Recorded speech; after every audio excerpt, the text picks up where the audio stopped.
So I'm Chloe Birch. I have been playing badminton for about 15 years. And yeah, I played in the school finals when I think I was 15. And since then kind of have gone on to being junior national champion in badminton, senior national champion, and then recently just got back from Tokyo Olympics. So my journey has always been very good through junior and youth sport, and then now into senior full-time level as well. So I now play full-time in Milton Keynes and just travel the world playing sport really, which is amazing, but also hard work at the same time. Yeah, that's really cool. So yeah, do you want to go? Yeah, so I've been playing in wheelchair tennis for about 3 years now because I've got a bone condition, multiple epiphyseal dysplasia. It's like, I don't even know how to describe it. It's like growth plates and all that sort of stuff. It just, it makes just walking and balance difficult. So I've been playing in a wheelchair for about 3 years. I competed first in 2019 in the summer at the British Open. And since then, I've just been going to every tournament I can, really. And that's about it. Just going to national ones. We've won a couple now, which is cool. But yeah, just going to everything we can and training as much as we can with school allowing. Yeah, whereabouts are you based? I'm from West Mid, so like sort of near Birmingham-ish is like the nearest place. Yeah. Okay, so do you train around where you live, or do you have to travel? We have to go because like obviously there's not that many wheelchair tennis players about, so like I go about an hour a week to Shrewsbury, and then everything else is about half an hour, 40 minutes away, unless I'm just having a private lesson, which will be like, down the road. Yeah. Okay. What was I going to say? Do you play singles or doubles or both? I play both, but mainly singles. I think doubles is so much more pressure. I don't enjoy it as much, I think, because I don't know, there's less pressure to win, but there's more pressure on myself, I think, because like if I mess something up, I'm doing it for the both of us. Yeah, I always was like that when I used to play singles and doubles, and I used to feel the same. In singles, I knew if I did anything wrong, it was my result that was kind of hindered, whereas as soon as you step on with a doubles partner, if you don't play well or have a bad game, then it's kind of affecting somebody else's result as well. So I definitely felt like that when I was coming through. Yeah.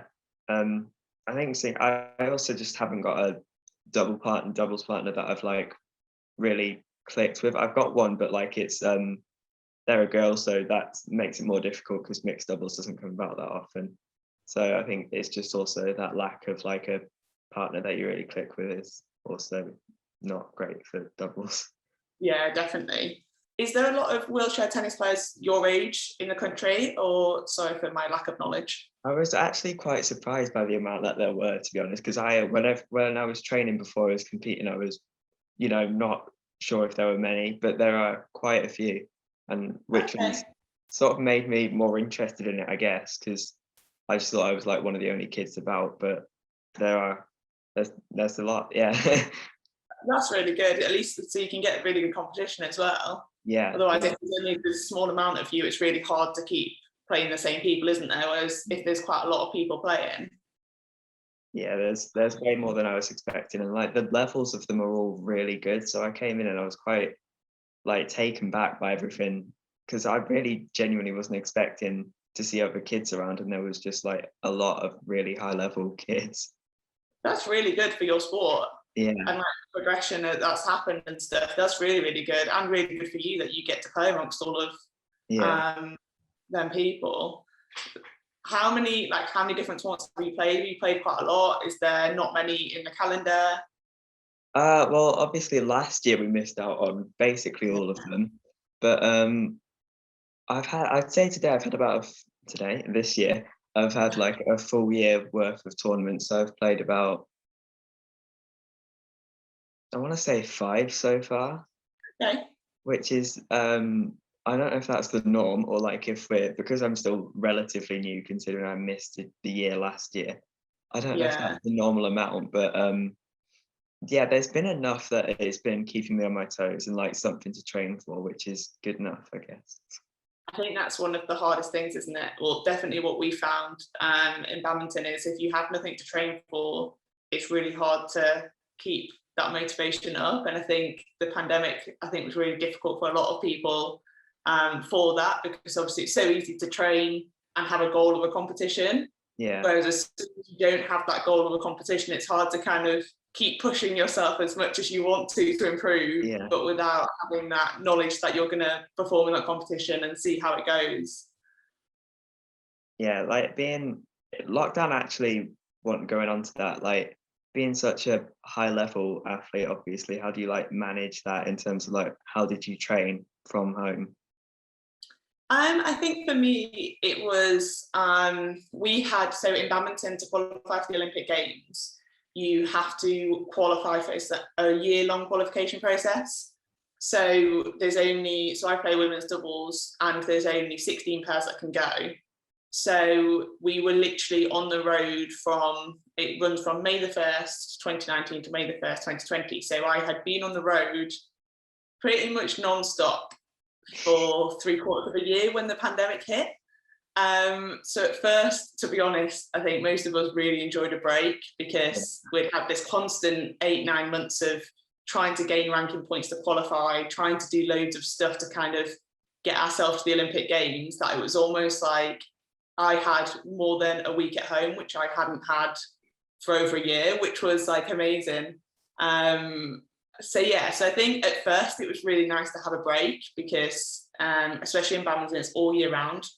So we kind of have to choose when we have a break quite tactically to not miss certain tournaments and stuff like that. So yeah, but I think after then it was quite difficult. I struggled a bit at first to kind of know what I should be doing, what I shouldn't be doing, how much I should be doing. And I think for me personally, social media was great, but also kind of was really difficult, because you'd see what other people were doing and you were like, well, should I be doing that? Should I not be doing that? Should I do more or less? And it was, so I think I struggled with that a little bit. But I think once I had some great coaches that kind of I spoke to, and one of my physios, and we kind of said, right, this is my plan, this is what I'm going to do.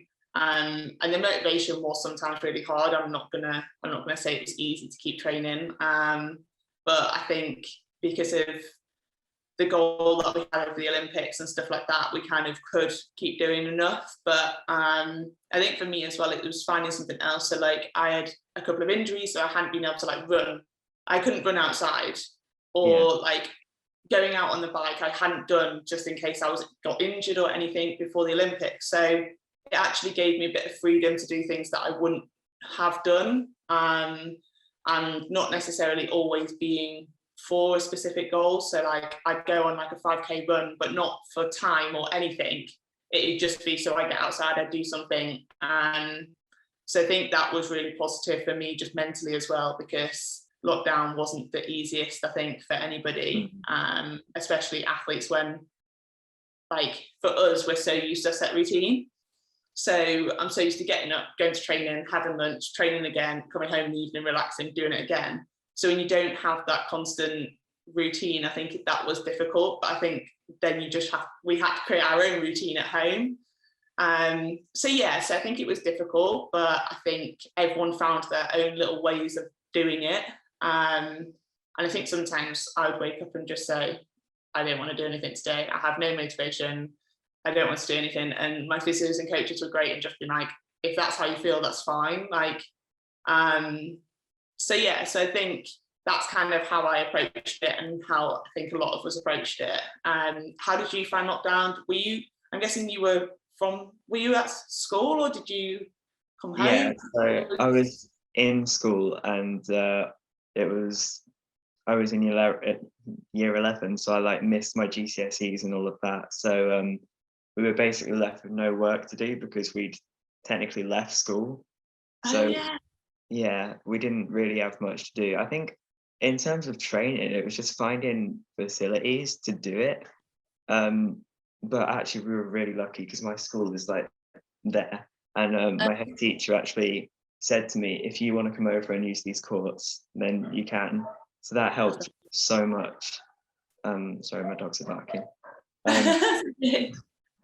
But yeah, they let me use the courts, and I was able to get one of my coaches down, socially distanced, obviously, but it was just good because it felt like not much had changed. Like there was still that. Obviously, we couldn't do it as much as we normally would, but it was nice to actually just be able to hit when I knew that everyone around me wasn't able to. So I was really grateful for just being able to get out. And I had only just recently got on a new wheelchair as well. So it was nice to actually try that out because we got it and then pretty much went straight into lockdown. So Bad timing. yeah. That's really good. And your school sounds amazing if they obviously let you use the facilities and stuff. Yeah, it was really good because I think they didn't even know that much about what I was doing at the time, but they must have just caught air of it and just let me go on there, which I genuinely I would not be at the place I am without that, because I don't know what I would have done instead. Yeah, So I know, definitely. having the space and like just to even push, like I can't do like pushes in my chair where I, in my house or in my garden.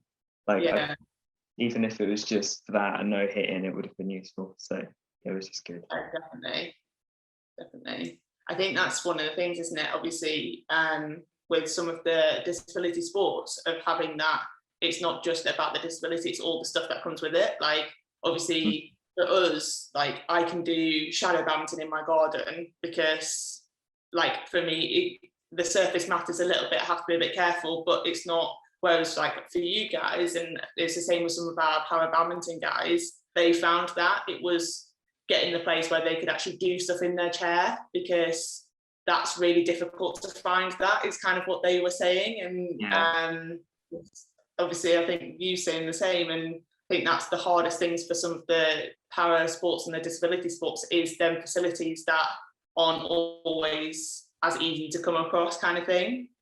Yeah, I think especially because like we can all just hit in our garden, like that's okay. It's just, but like with us, like wheelchair sports, it's quite, all of it is about movement really when it comes down to it, and not being able to move and just having to sit stationary and hit. It's just, I mean, it might help you hitting, but it's really not going to do much. Yeah, definitely. That's one of the most important, isn't it? Is trying to move in the chair. Yeah. How did you get a new chair? What was that like? Is this one specific for tennis? So until recently, I was playing with actually a friend's old chair that got lended to me. So that didn't fit at all. It was way too big for me. But I still, played in it and was grateful for it because my old chair was actually a basketball chair because I used to play basketball. And Okay. the difference is there's like a rim along the front of it where your feet are, so that you don't collide into other chairs, and you're not going to have that problem in tennis. So it's just dead weight Yeah. really. And we got some funding from the Dan Maskell Trust, which is like a tennis charity for specifically for disabled people, I think. And they gave us something like, I want to say like £1,500 towards a new chair because they're obviously really expensive. Yeah. So we went and got fitted for it, which was because I'd never had one fitted for me. So that was really nice to just be able to have one that I don't have to reach really far to get the wheels and stuff like that. Yeah. But then obviously we went back home and then lockdown happened, and then it took ages for it to actually get here because we were meant to pick it up from a tournament, I think, but that tournament then got cancelled. So it just became a massive thing. But getting it was actually a lot easier. We just had to sort of ask this trust, and they said, yeah, really. And without that, it wouldn't be good because they're really expensive. Have you noticed a difference in your new chair to what you were competing in before? Yeah, definitely. Because like even just like the fit, because I was really, they were like inches either side of me. I couldn't really reach and hit at the same time. But and before that I was playing them on that fit, but it was basketball, so there's a lot of dead weight and the turns weren't as nice. But this one, it feels, I don't know, it just feels sort of right. It was made for me, so that's what's sort of nice about it. So it just works with me instead of the others, which were very clearly working against me. Yeah, definitely. That sounds amazing. And I think that's again, from speaking to some of the badminton guys, that's one of the things which they say for one of the wheelchair users is one of the biggest things is having a chair that fits. But like for people that obviously aren't in para or disabled sport, you wouldn't think about that necessarily because it's not you that's living it. Whereas as soon as he was explaining it to me, and that's what you just explained there, like it's so important that you don't, as you said, that you can reach and hit at the same time. Like it is crazy. But yeah, that's amazing that they managed to, that's the benefit of having all these amazing trusts in the UK and charities and sports organisations that I think some countries just don't have. So yeah, I definitely think that's a good thing. So you're looking forward to the school games? I am. I've never been before, so it'll be really cool. I don't really know what to expect, but yeah, it'll be an experience. What's the format for you guys? Do you play straight knockout? Is it groups? Is it, what's the kind of? I haven't heard much word on it, but I'm imagining that it's going to be knockout. Okay. Just because that's what we're used to. But I could be completely wrong. But yeah, I'm really not sure. But just going would be cool. I think just having, you know, like a place where it's lots of different sports instead of just our sport. I think that's a cool atmosphere to have. Yeah, definitely. I think that was school games was the first experience I had of that. And even now, I've obviously just come back to the Olympics, but I've been to other multi-sport events and they are the best experiences. School games was my first kind of insight into what being around other athletes was like, what just chatting to different people other than the people I knew from my sport. And I think I had a few friends that had been the year before me from school who I knew who would play different events. So kind of knew a little bit what to expect, which was cool. But definitely I really enjoyed it. I wish I could have played it. I think I only played it 1 year. I wish I could have played it 2. But we had a thing where you could only play 1 year, but I absolutely loved it. And I made some great friends that are still friends that I speak to today from the school games and stuff. So I'm really excited you've got your first kind of insight into that. Yeah, I'm just excited. Well, like as we were saying about atmosphere, competing obviously at Tokyo and any high level tournament without like a crowd or anybody able to watch, like how does that, it's like, because crowds for me, well not crowds, but people watching, it almost like spurs me on. So like, I don't know if that's the same with you, but like how was it not having anybody watching? Yeah, I think it was really weird for me. I'm a little bit the same, having people watch and kind of cheer and having your friends and family or like coaches and stuff in the crowd is just gives you that little bit more. And I think we first experienced it in January. We went to a tournament, well, it was a few tournaments in Thailand, and it was the first thing of strictly like no spectators. We lived in this bubble in the hotel, and that was kind of really difficult, but everyone found it difficult. Nobody had got used to that, which I think almost no one knew what to expect. So you weren't at an advantage or disadvantage. Everyone was just kind of trying to muddle through. But that was really, I think that was the strangest experience because it was something new. Whereas I think since then we had a few more tournaments and then that led into the Olympics. So we kind of, by the Olympics coming around, we knew what to expect and we knew how to deal with it and that kind of stuff. And kind of, we had a coach sat at the back of our court. So we kind of, and he comes on in the intervals and the breaks for us. So we kind of just ended up looking to him a lot more because you didn't have almost like the crowd encouragement or pressure or kind of all that kind of stuff. So we kind of, I think there's a bit more emphasis on him to give a bit more back to us because we couldn't get it from anywhere else. Yeah. Kind of thing. And our coach for women's doubles is he likes to shout and he likes to have something to say. So I think that kind of quite suited him. But yeah, it was definitely something different. And in Tokyo, I wish my family and friends could have been there and stuff like that. But I think we definitely had got used to it. And yeah, I think we just kind of tried to find different ways that we could still perform, whether it was, especially because I play doubles, whether it was talking between ourselves a little bit more or getting that bit from the coach.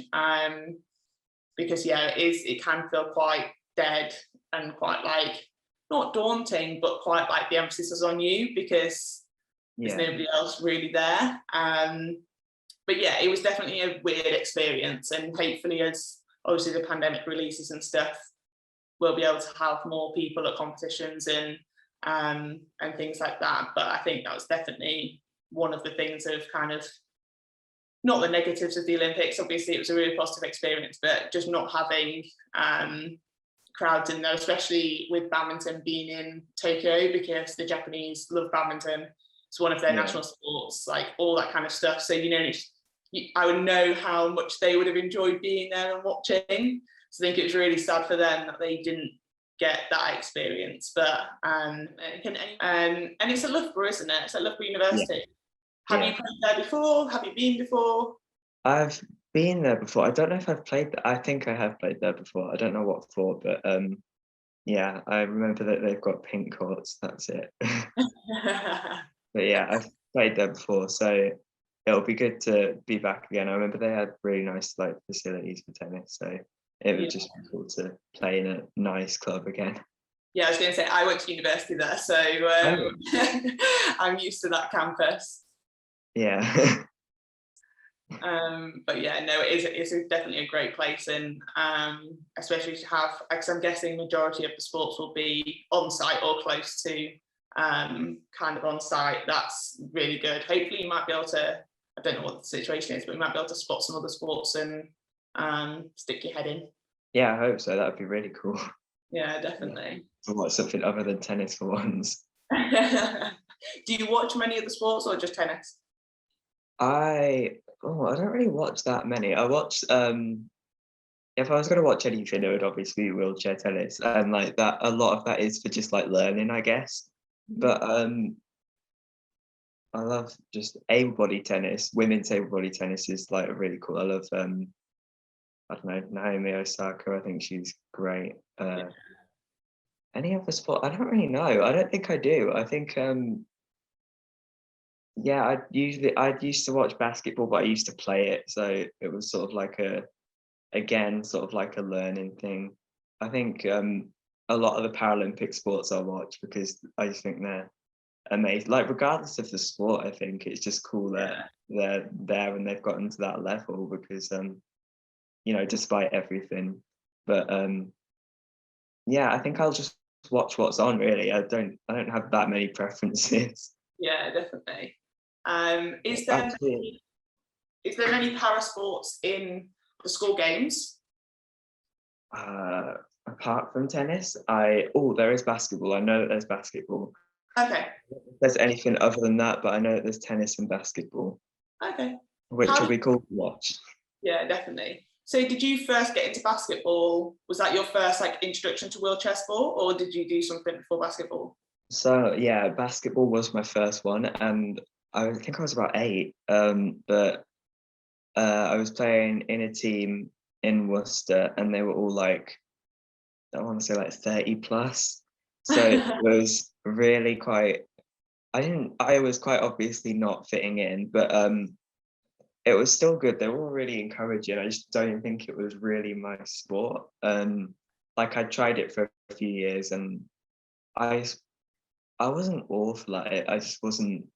I was never excited to go. It was always just like, oh, you know, got to go to basketball again. But then we tried tennis just at our club because my mum plays it, and so does my brother. And we tried it out. And at first, it wasn't like one of those. I picked up a racket and I was like in love with the sport because I really wasn't actually. I was quite reluctant towards it for quite some time. And I don't know what it was. I just eventually, like, it was day and night, I really quickly just shifted into like liking it so quickly. I have no clue why, because I was going from being really like bored towards it and reluctant to train, and then overnight I was just, you know, excited to go and wanted to compete and stuff. So it was really weird. I didn't like it straight away, which I don't know if that is weird for sports. Did you find that, like, did you like badminton straight away, or did you have to sort of like train yourself too? I think for me, I played quite a lot of sports growing up. So I had already started playing tennis when I'm the youngest, so I think I was 6. So I'm the youngest, my brother and my sister were older, so I kind of got dragged along. Yeah. So I kind of played a bit of tennis, and then I kind of, because I was the youngest, I was kind of just dragged to whatever my brother and sister did. So my sister then started playing badminton, and I kind of got taken along, and I was a little bit the same. I used to make any excuse not to go, but it was just like 1 week it'd be like, oh, I don't have my racket, or the next week it'd be, oh, well, I couldn't find my shorts. Like anything would be an excuse not to go. And I think for me it was because my sister played badminton, but she was older, so she wasn't going to the same things I was going to. So it's kind of a thing that all of a sudden I went from having my brothers and sisters with me at most of the stuff I could go to then it was something I went to on my own. And I think I really struggled with that. I was quite a confident kid and stuff like that. So I think my parents were a bit like, what's wrong with you? Why can't you just go? Because everything else I kind of had just gone to. But yeah, I was a little bit the same. It wasn't, I picked it up and I was like, oh my God, this is amazing kind of thing. I still played tennis for a few years while I played badminton, and I kind of did a few other sports as well. But it was definitely a bit of one of those where I'd just go, wouldn't think anything of it. And then I kind of started to make friends within the sport, and our local club was really good in terms of they had a really good junior coaching program. So I got to know a lot more people in there, and then I got a little bit better. So I started joining my sister in some of the sessions. So I think that kind of, again, made me want to go more because I had someone to go with instead of just it being me dropped off and play badminton and kind of come home. So yeah, I think that's kind of what I then always wanted to work hard to make sure I was in her sessions instead of going on my own. But I was a little bit the same. It definitely wasn't, I played badminton and oh my God, I can't play any other sports. I just want to do this. It was, to be honest, I only stopped playing tennis because it was so different and I was so young that I couldn't work out what I needed to do in tennis and what I needed to do in badminton. Yeah. So it was kind of like I just picked one purely because of that. And it just happened to be badminton, but it could have easily been tennis at the same time. So yeah, I was a bit the same in terms of not naturally picking up a racket, and I naturally wasn't very good at it. Yeah. Badminton's quite like skill based. It's physical as well, don't get me wrong, but I was quite a physical kid. So I did a lot of like running, athletics, all them kind of things that were a lot more like that when you're younger. And I think I really struggled with the technical aspects of badminton, shall we say. But I still do today, so nothing changes. Yeah, I find that with like not so much the technical, the technical, but like because I think sports like tennis, like badminton, where a lot of the time you're on your own, or if you're with one other person, it's so like mental, and it's just really difficult for me to like get in that, because I know when I'm doing something wrong and I'll keep doing it wrong, like I won't be able to fix it even though I know I'm doing it wrong. So like it's just, that's more the frustrating side of it. That's when it sort of it gets to me differently than it would in like team sports and stuff like that. I think just being almost on your own on a court is it's way more mental than it is physical in a lot of senses. Yeah, definitely. We always say that in badminton when so a lot of like, so I played singles and doubles, which is kind of unusual. You usually play singles and then or doubles and mix. I think it's quite similar in tennis. Yeah. But I played both more because we just didn't have that many girls. But that's one of the things which I always, because I played them both simultaneously, I kind of saw the differences. And it definitely was, the singles were so much more mental.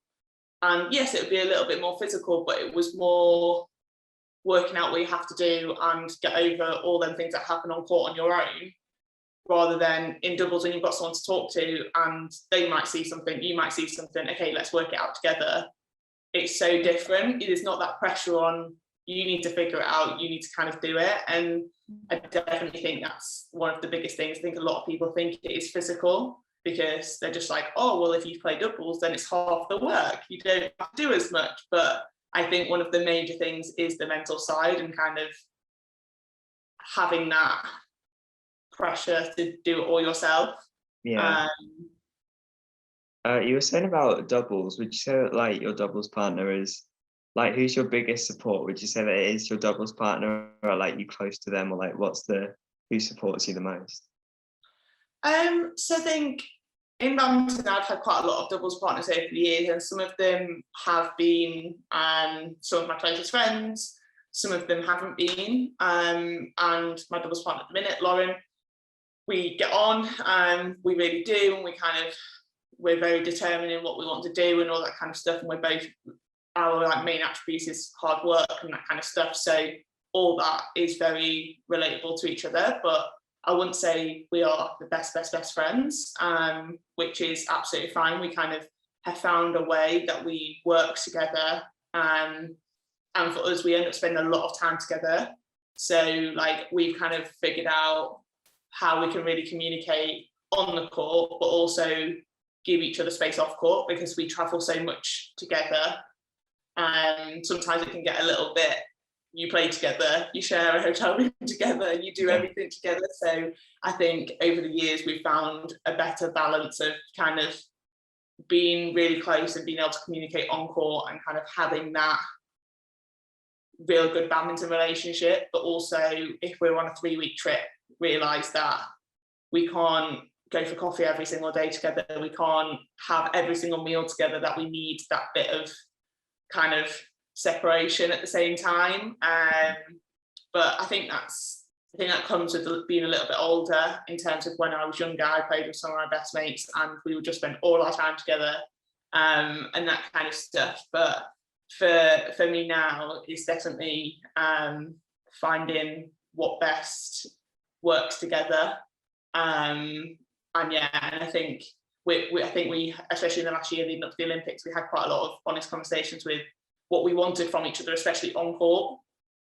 And I think that really helps because then we both knew why each other would act in a certain way or whatever, which I think was like really good for us. And after them conversations, we got a silver medal at the European Championships, and we beat some people that we hadn't beaten in the past. And I think a lot of it is from having them conversations that kind of meant that neither of us got as frustrated. We kind of knew what each other was doing and why they were doing it and what they were feeling or thinking. And I think that was a big thing for us to kind of get to that point, and then kind of to see the reward of beating people we hadn't beaten before was kind of just showing that almost needed to happen. But yeah, I think it's always one of those where it's difficult. Do you want to play with your best mate, or do you want to play with who might be the best partner for you? And I think I've definitely had them struggles over the years. But yeah, I think the most important thing is that you enjoy it. If you play with someone you don't enjoy it with, then that's always really hard. Whereas I think as long as you're enjoying what you're doing, I think partners sometimes iron themselves out through time a little bit. Yeah, I've been playing, well, when I play mixed doubles, I do play with one of my best friends, and I think that's such like a weird sort of a dynamic, I guess, because we play singles and doubles at an event, so I'll go from being like in a singles match really focused, and then being with your best friend is like really, it's just a flip. I think we do still play well together, and we still get what we want out of it, but I think it's just so much more difficult to just sort of switch off that being friends and then being partners sort of thing. But like I think it's also good in a sense because like we know what each other are like, so we sort of know what, if an opponent does something, we'll know, how the other one's feeling about that, and like if we want to switch up, or like what's happening. But I think that it can be difficult, getting out of that mode of just laughing together and actually thinking, right, we've got to play a match now. I think that's the thing. Like, I think I've seen it from both sides. So I have played a few times with like some of my best mates, and like when everything goes well, it's amazing because you're both playing well together, you're experiencing something together, you're winning together. So it's like it's really good fun. But then I think what I found was then if something went wrong, kind of knowing how to not hurt my friend, but then have that conversation that kind of something had happened and we needed to sort it kind of thing. Yeah. And I've struggled with that with some of my past partners just because I just didn't want to hurt their feelings. So you feel like you're like, oh, I want to be a really good friend and I don't want to say that. But then at the same time for badminton or tennis, that kind of you need to do something. And I think that's probably the most difficult part. But you're young, you can just enjoy it. Yeah, at the moment, yeah. That's it. Yeah, how do you like recover after you've like, not even like lost a match, but lost something that you think you could have won, like an actual like disappointing loss, instead of like well, I did my best and they were just better than me, but against someone that you think you could have beaten if you have been in that situation? Because I know I have a lot, and it's a lot more disappointing than losing against somebody who's better than you, is when you're losing against someone who's around the same level and they just get the edge that one time. How do you deal with that? Yeah, definitely. I think I've been in that situation a lot. And I think, as you say, that's the hardest thing to kind of deal with.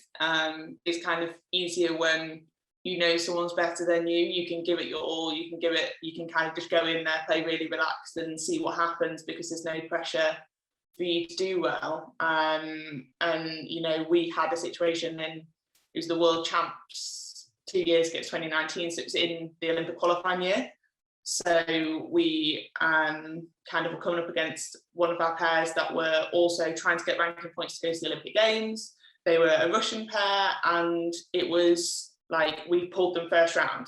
So it was like whoever won that game would get more ranking points and all that kind of stuff. And we had beaten them the last 2 times we had played them leading up to the World Champs. And then we went to the World Champs and we just played terrible. We honestly had one of the worst games. We did not know what to do. We couldn't keep the shuttle in the court. We got, I don't even think the second game was close. We got absolutely annihilated in the second game. And I really struggled after that, more because, as you say, it was someone I knew I could beat. It was a big competition. So I was just like, I always want to play my best in the big competitions. And it was ranking points for the Olympic Games. So that was really, really difficult. I think from previous experiences, I knew I'm a bit of a wallower. So I would kind of just sit there and wallow and be miserable for a few days. But I kind of knew I didn't want to do that. So I spoke to my coach. I kind of had some time, spoke to my coach and kind of said, we spoke about everything and kind of just highlighted points that we still need to improve at. And it wasn't necessarily what happened in the game, it might have been highlighted in the game, but we kind of said quite quickly, we tried to almost get the ball moving with what we needed to improve on, instead of, well, that was really rubbish, we didn't play well at all, and just being really miserable about it. We kind of did that. And I think as soon as we did that and we spoke about it, I felt that bit better, just because I kind of processed, okay, I'm really disappointed that I've lost. But especially for us, because we had so many competitions that year, okay, well, there's a competition in a month.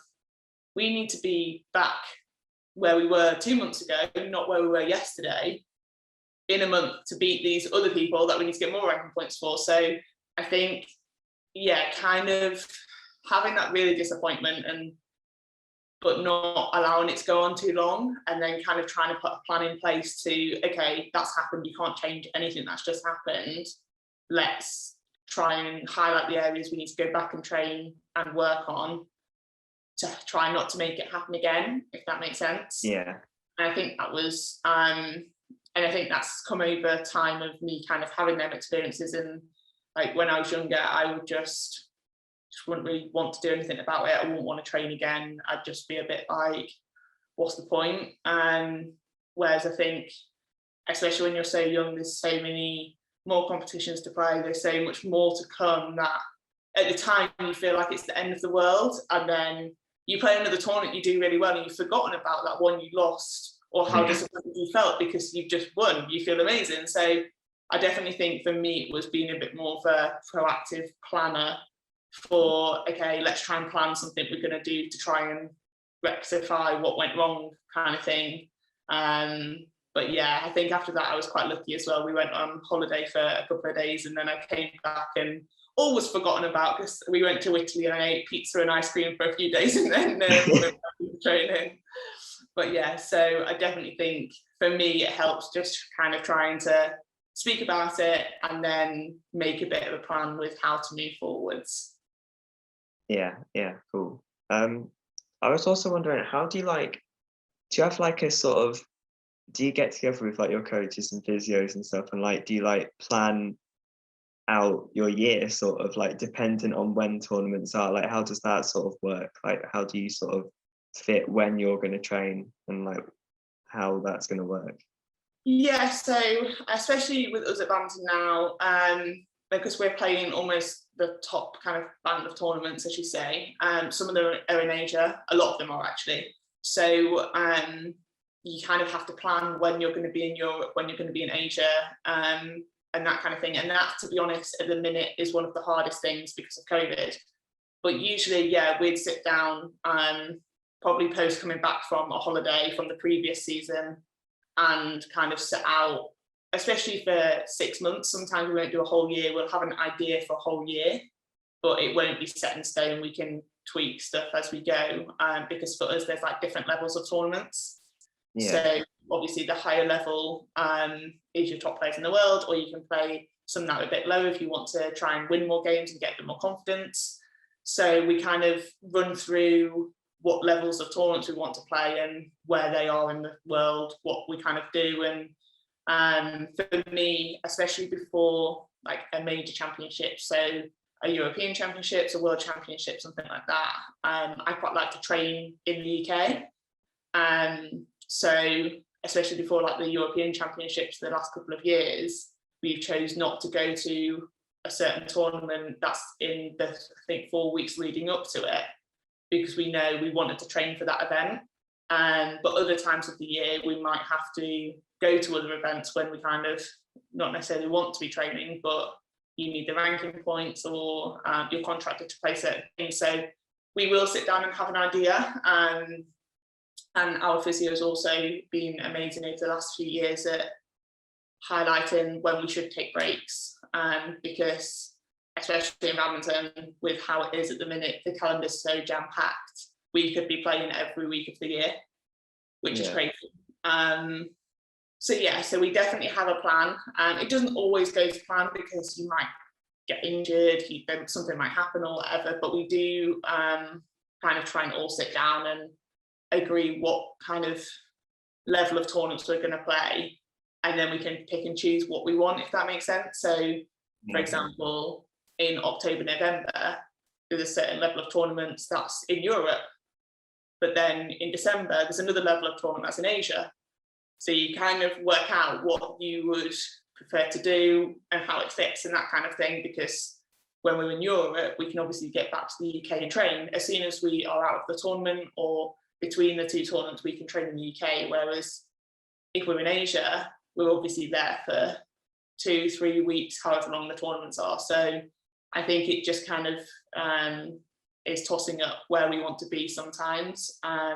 But yeah, there's definitely a plan. As I said, it doesn't sometimes always go to plan. Yeah. But yeah, we do try and do that most years. Yeah. I was also wondering, this may sound really weird and like such a stupid question, but like I've seen a lot of wheelchair tennis players like preparing for Tokyo by like using these like weird machines that almost like replicate sort of like the temperature, like the humidity, stuff like that. So like how do you sort of like get ready for like the change in just like, you know, actual like weather climate when you like go to a tournament, or does that not really occur? It does. I think for us in badminton, it still occurs, but because we're an indoor sport, when we go to Asia, most of the halls are air conditioned. Yeah. So it's obviously still humid and all that kind of stuff, but because we're not an outdoor sport, we almost don't, not that we don't have to prepare as much, but because we're not in the sun and kind of in the heat all the time, we are in air conditioning. It's not kind of as bad for us, almost as you say. But I think like I think what we try and do in badminton is we try and take people to Asia quite young, if it's possible, to kind of get that experience. And we haven't done it so much in the kind of climatization. They do like tents and stuff. I think they do them at Loughborough actually. We haven't done so much of that because most of us are used to going, if that makes sense. Yeah. But I definitely think in moving forwards, especially with COVID, we won't go into Asia as much. So I think that's definitely something potentially we might look into if we end up not being in them conditions as much. Whereas I think in a normal year, we would spend half of our tournaments in Asia. So you kind of just over time get used to what you're like, for example, for me, I sweat a lot. Even in the air conditioning, I will sweat a lot. So I'm constantly losing water. So then you do that on top of you've been sweating all day because it's 35 degrees outside.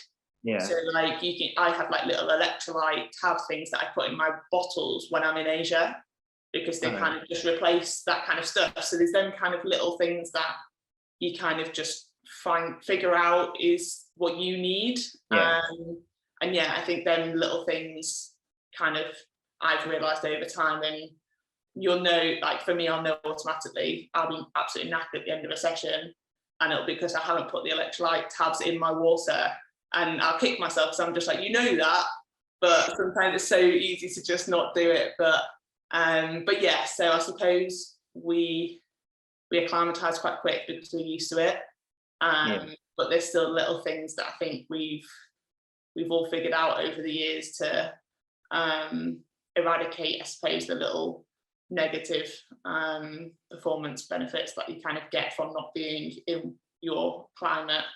But I think for some of the outdoor sports, I know they go through a lot of, we've seen some of the hockey girls at Tokyo, and our physio is ex-hockey. Yeah. And she was saying some of the things they do for being outside, in obviously when they go into Asia or other places, is a lot because obviously they're outside in the blazing heat all the time. So if it's 35 degrees on match day, that's what you play in. Whereas for us, I suppose it's a lot more consistent. The aircon rarely changes, so you know what you're getting. Yeah.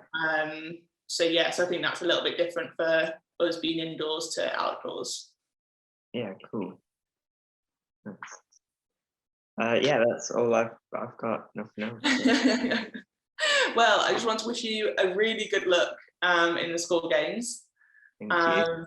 And yeah, looking forward to seeing how you get on. Yeah, me too. Thank you. Very excited. I'll be watching. One of my friends is the badminton mentor, so I might tell her to go and have a peer into wheelchair tennis. Oh, cool. Yeah, make sure to.